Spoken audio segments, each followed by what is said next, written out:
చంద్రబాబు గారు ఇటీవల ఢిల్లీ వెళ్లి రావడం జరిగింది. అక్కడ జగన్‌కి సంబంధించినటువంటి ఫైల్స్ అన్ని నరేంద్ర మోడీ చేతికి ఇచ్చారనే వార్త ప్రచారంలో ఉంది. సో, ఈ దెబ్బతో జగన్ చాప్టర్ అనేది క్లోజ్ అవ్వబోతుందా?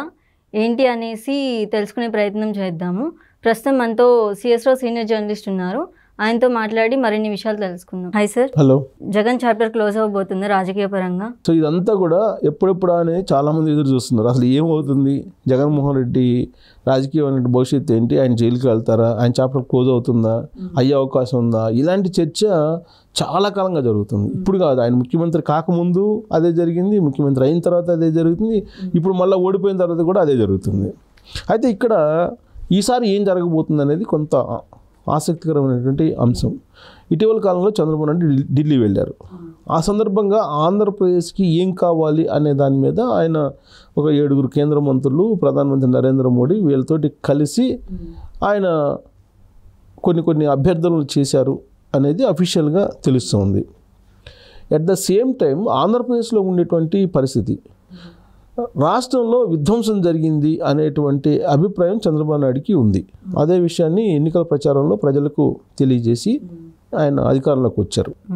ఆ విధ్వంసం ఏ స్థాయిలో జరిగింది అనేది కూడా ఇప్పుడు అంతుపట్టడం లేదు ఆయనకి. పరిపాలన ఏ విధంగా ఉండకూడదు అనే దానికి ఒక కేస్ స్టడీ జగన్మోహన్ రెడ్డి పరిపాలన అని చెప్పి చంద్రబాబు నాయుడు అంటున్నారు. ఆ మాట ఎందుకన్నారు అని అంటే, అసలు ఇసుకలో ఎంత అవినీతి జరిగింది, మద్యం కుంభకోణం ఎంత జరిగింది, విద్యుత్ సంబంధించినటువంటి కొనుగోళ్ళు అమ్మకాలు వీటిలో లేదా అప్పులు తీసుకురావడంలో ఎంత జరిగింది అనేది అసలు అంతుపట్టడం లేదు. కాగు కూడా తెలియని విధంగా అప్పులు తీసుకొచ్చారు అనేది ఒకటైతే, ఈయన చెల్లింపులు ఎవరెవరికి చేశారనేది తెలుసుకోవడం కూడా కష్టంగా ఉంది. జనరల్గా ఏదైనా సరే కాంట్రాక్టులు కానీ లేదంటే ఇతరతర ఖర్చులకు సంబంధించి ఒక మార్గదర్శకాలు, కొన్ని నిబంధనలు ఉంటాయి చెల్లింపులకి. వాటన్నిటిని కాదని ఒక ముఖ్యమంత్రికి ఉండేటువంటి విచక్షణాధికారాలతోటి అనుకూలమైనటువంటి వాళ్ళకి చెల్లింపులు చేశారు అనేది ఒకటి వినిపిస్తుంది. ఇప్పుడు ప్రాథమికంగా ఆయన విడుదల చేసినటువంటి శ్వేతపత్రాలు ఏదైతే ఉన్నాయో, ఒక 3 శ్వేతపత్రాలను విడుదల చేశారు, 4వది కూడా విడుదల చేయబోతున్నారు. ఈ 3 శ్వేతపత్రాల్లో కనుక చూస్తే ఆంధ్రప్రదేశ్ ఆర్థికంగా చితికిపోయింది. ఇంక మళ్ళీ అది రివోక్ అవుతుందా అంటే రివోక్ కాలేని పరిస్థితిలో ఉంది అనేది చంద్రబాబు నాయుడు ఎక్స్ప్రెస్ చేస్తున్నాడు ఆయన అభిప్రాయాన్ని. ఆర్థికానికి సంబంధించిన శ్వేతపత్రం విడుదల చేయాలి ఆర్థిక పరిస్థితి గురించి. ఈ ఆర్థిక పరిస్థితి గురించి విడుదల చేసేటువంటి శ్వేతపత్రం మీద రిపోర్ట్స్ ఇవ్వడానికి కూడా అధికారులు ముందుకు రానటువంటి పరిస్థితి. ఆర్థిక శాఖలో ఉండేటువంటి అధికారులు వాళ్ళ మీద చర్యలు తీసుకుంటామని చెప్పి హెచ్చరించినప్పటికీ కూడా వాళ్ళు యాక్యురేట్ ఫిగర్ ఇవ్వలేకపోతున్నారు. కారణం ఏంటంటే అది ఆడిట్కి కూడా రాని విధంగా అప్పులు చేశారు జగన్మోహన్ రెడ్డి అప్పట్లో అనేది. సుమారుగా వాళ్ళు చెప్తున్న దాని ప్రకారం ఏంటంటే 14 లక్షల కోట్ల రూపాయల అప్పు ఉంది ఆంధ్రప్రదేశ్కి అని. దాంట్లో 4 లక్షల కోట్ల రూపాయలకి అసలు లెక్కలు లేవు, పత్రాలు లేవు అనేది చెప్తున్నారు. సో లెక్కలు పత్రాలు లేవా, లేకపోతే వీళ్ళు తెలుసుకోలేకపోతున్నారు అనేది భవిష్యత్తులో తెలుస్తుంది. అసలు లెక్కాపత్రం లేకుండా 4 లక్షల కోట్ల రూపాయలు ఎటు వెళ్ళాయి అనేది అయితే, అది నిజమైతే మాత్రం అది పెద్ద నేరం. దానికి సంబంధించిన వివరాలు ఇవ్వమంటే అధికారులు కొంచెం నిమిషాలు లెక్కేస్తున్నారు, వాళ్ళు ఇవ్వట్లేదు. వాళ్ళు ఇవ్వకపోతే కనుక అప్పుడు ఖచ్చితంగా క్రిమినల్ చర్యలు అనేది ఉంటాయి. సో ఈ 4 శ్వేతపత్రాలు ఏవైతే ఉన్నాయో ఒక్కోటి శ్వేతపత్రాలు విడుదల చేసుకుంటూ వస్తున్నారు. పోలవరానికి సంబంధించిన శ్వేతపత్రం విడుదల చేశారు, అమరావతికి సంబంధించినటువంటి శ్వేతపత్రం విడుదల చేశారు, విద్యుత్తుకు సంబంధించినటువంటి శ్వేతపత్రం విడుదల చేశారు, ఆర్థికానికి సంబంధించిన శ్వేతపత్రం విడుదల చేయబోతున్నారు. అయితే ఈ మొత్తం శ్వేతపత్రాలు ఎప్పటికప్పుడు ఢిల్లీకి చంద్రబాబు నాయుడు పంపిస్తున్నారు అనేది ఒక టాక్ ఇప్పుడు పార్టీ వర్గాల్లో.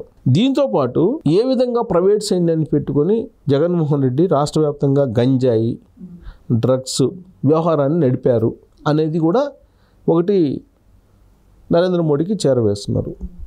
సో ఓవరాల్గా ఏంటంటే, నరేంద్ర మోడీని కలిసినప్పుడు చంద్రబాబు నాయుడు కేవలం రాష్ట్రానికి సంబంధించినటువంటి విశాఖ ఉక్కు సంబంధించో, పోలవరానికి సంబంధించో, లేదంటే అమరావతికి సంబంధించో కాకుండా ఆర్థికపరమైనటువంటి అంశాలతో పాటు రాష్ట్రాన్ని ఏ విధంగా విధ్వంసం చేశారు జగన్మోహన్ రెడ్డి అనేటువంటి విషయాన్ని కూడా ఎప్పటికప్పుడు ఆయన రిపోర్ట్ చేసి, ఎన్డీఏ ప్రభుత్వం ఉంది కాబట్టి, ఇప్పుడు కేంద్రంలో ఎన్డీఏ ప్రభుత్వం, రాష్ట్రంలో ఎన్డీఏ ప్రభుత్వం కాబట్టి ఖచ్చితంగా ఇక్కడ జరిగేటువంటి విషయాలు అక్కడికి, అక్కడ జరిగేటువంటి ఇక్కడికి మ్యూచువల్గా ట్రాన్స్ఫర్ అవుతూ ఉంటాయి.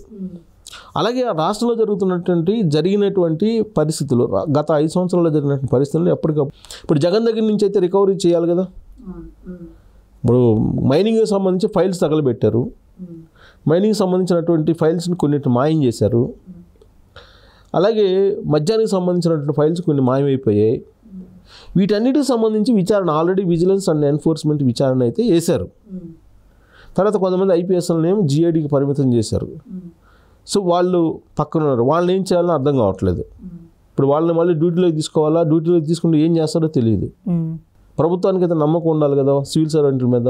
ప్రభుత్వానికి నమ్మకం లేనప్పుడు సివిల్ సర్వెంట్ల యొక్క సేవలు ఏ విధంగా తీసుకుంటారు?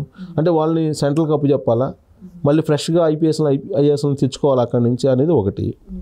2, జరిగినటువంటి అవినీతికి సంబంధించి రికవరీ అయితే చేయాలి కదా. ఇన్ని లక్షల కోట్ల రూపాయల అవినీతి జరిగినప్పుడు ఎవరి నుంచి రికవరీ చేయాలి?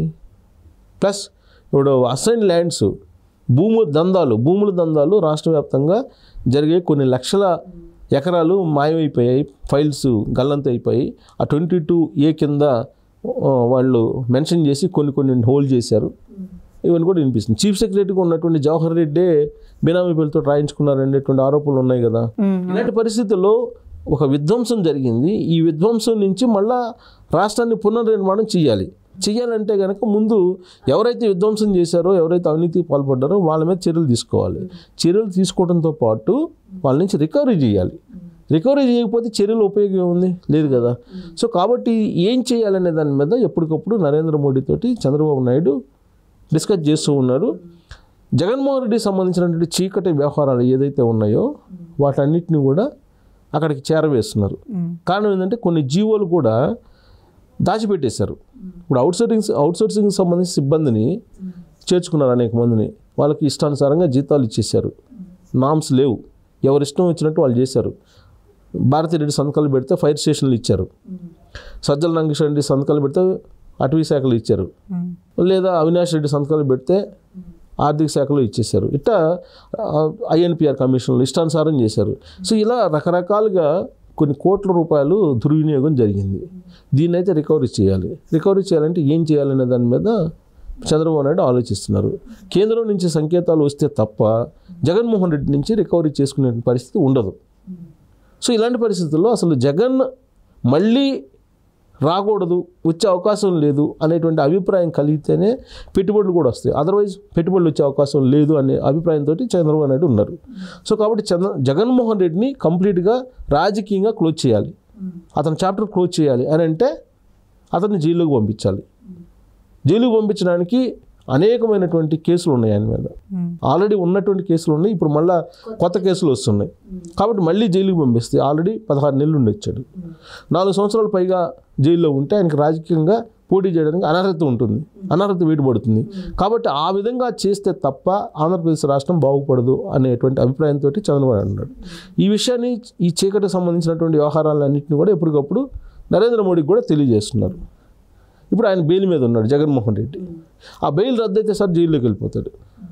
సో కాబట్టి అది చేస్తే ఆంధ్రప్రదేశ్ యొక్క పునర్నిర్మాణం అనేది వేగంగా జరుగుతుంది, అదర్వైజ్ జరిగే అవకాశం లేదు.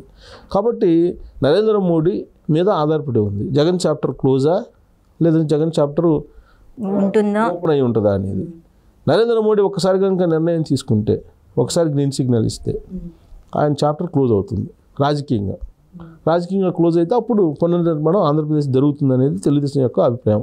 లేదు నేను 2029 కన్ను మూసి కన్ను తెరిస్తే వస్తుంది, 40% నాకు ఓట్ బ్యాంక్ ఉంది అని చెప్తూ ప్రజల్లోకి నేను ఉన్నానని చెప్పి వెళ్తే మాత్రం పెట్టుబడిదారులు వచ్చేటువంటి అవకాశం లేదు. కాబట్టి ఈ 5 సంవత్సరాలు జరిగినటువంటి విధ్వంసాన్ని కళ్ళకు కట్టినట్టు నరేంద్ర మోడీకి చూపిస్తూ, ఒకవేళ జగన్మోహన్ రెడ్డిని కనుక మీరు ఆదుకుంటూ ఉంటే రాష్ట్రాన్ని పునర్నిర్మాణం చేయలేము అనేటువంటి విషయాన్ని నరేంద్ర మోడీకి చంద్రబాబు నాయుడు ఎప్పటికప్పుడు ఎక్స్ప్లెయిన్ చేసేటువంటి అవకాశం ఉంది.